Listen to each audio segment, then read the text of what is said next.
Okay, good morning YouTube. Today's a nice day here, so I'm finally gonna get around to installing my brakes on the Suzuki SX4. It's been a long time since I've done a video, just been busy at work and other stuff.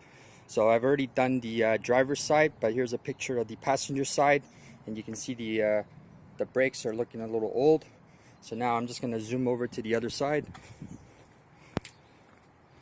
and there's the new brakes, new pads and new rotors.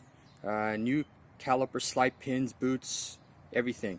I wanted to change the clips too, but apparently the clips from the brakes didn't fit properly, so I had to reuse my old clips.